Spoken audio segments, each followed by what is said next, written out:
Hi ಎಲ್ರಿಗೂ ನಮಸ್ಕಾರ. ಎಲ್ಲರೂ ಹೇಗಿದ್ದೀರಾ? ಚೆನ್ನಾಗಿದ್ದೀರಾ ಅವರು ಕೂಡ ಅನ್ಕೊಂತೀನಿ. ಬೆಂಗಳೂರಿಂದ ಬಂದಿದ್ದಾರೆ. ಇದು ನಿಮ್ಮ ಮತ್ತು ದುಬೈ ಕನ್ನಡತಿ ಈ ನಾಜ್ ಒಂದು ಬ್ಲಾಗ್. ಯುಎಇಯಲ್ಲಿ ದುಬೈಯಲ್ಲಿ ಸೊ ಮಾಡ್ತಾರಂತ ಇವತ್ತು ಕಾರ್ಯಕ್ರಮಕ್ಕೆ ಗ್ಲೋಬಲ್ ಅನೇಕ ಹಿರಿಯರಂತವರು ಕೂಡ ಅವಾರ್ಡ್ ಬಂದಿದ್ದಾರೆ. ಫಂಕ್ಷನ್ ಇತ್ತು. ಸೊ ದುಬೈಯಲ್ಲಿ ಭಾರತ ಎಲ್ಲ ಅಂದ್ರೆ ತುಂಬ ಜನ ದುಬೈ ಅಲಿ ಕೂಡ ಸರ್, ಮಿನಿ ಇಂಡಿಯಾ ಆಗಿದೆ ಅಂತ ಸ್ವಾಮೀಜಿಗಳು, ನನ್ನ ಭಾವನೆ.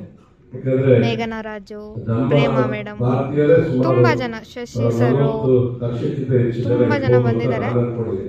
ಗೊತ್ತಿಲ್ಲ ನನಗೆ, ಸೊ ಅದಕ್ಕಿಂತ ಜಾಸ್ತಿ ಇದು ನನ್ನ ಪುಟ್ಟ ಬ್ಲಾಗ್. ಅದು ಕನ್ನಡದವರು ಎಲ್ರಿಗೂ ಇಷ್ಟ ಆಗಿದೆ ಸ್ವಲ್ಪ ಜಾಸ್ತಿ ಅನ್ಕೊಂತೀನಿ. ಇದ್ದಾರೆ. ಅದಾದ್ಮೇಲೆ ಬೆಂಗಳೂರವರು ಹೆಚ್ಚಿಗೆ ಇರುವಂಥದ್ದು. ಇನ್ನು ಬೇರೆ ಬೇರೆ ಸ್ಟೇಟ್ಸ್ ಅವರು ಕೂಡ ಹೆಚ್ಚು ಬಂದು ಇಲ್ಲಿ ವಾಸ ಇದ್ದಾರೆ, ಬಿಸ್ನೆಸ್ ಮಾಡ್ತಾ ಇದ್ದಾರೆ, ತಮ್ಮದೇ ಕೆಲಸಗಳಲ್ಲಿ ತೊಡ್ಕೊಂಡಿದ್ದಾರೆ. ಭಾರತಕ್ಕಿಂತ ಹೊರಗಡೆ ಬಂದು ಹೆಚ್ಚು ಜನ ಕೆಲಸ ಮಾಡುವಂಥದ್ದು. ಆದ್ರೆ ಕಳೆದ ಒಂದು 7-8 ವರ್ಷಗಳಿಂದ ಭಾರತಕ್ಕೂ ಕೂಡ ವಾಪಸ್ ಹಾಯ್ ಹೇಳಿ ಬಂದು ನನ್ನ ಬ್ಲಾಗಿಗೆ. ಅನೇಕ ಕೆಲಸ ಮಾಡ್ತಾ ಇದ್ದಾರೆ. ನಮ್ಮ ಪ್ರೈಮ್ ಮಿನಿಸ್ಟರ್ ಪಲ್ಲವಿ ಹಾಯ್ ಹೇಳು. ನರೇಂದ್ರ ಮೋದಿ ಅವರ ಒಂದು ಏಬಲ್ ಅವರ ಅಡ್ಮಿನಿಸ್ಟ್ರೇಷನ್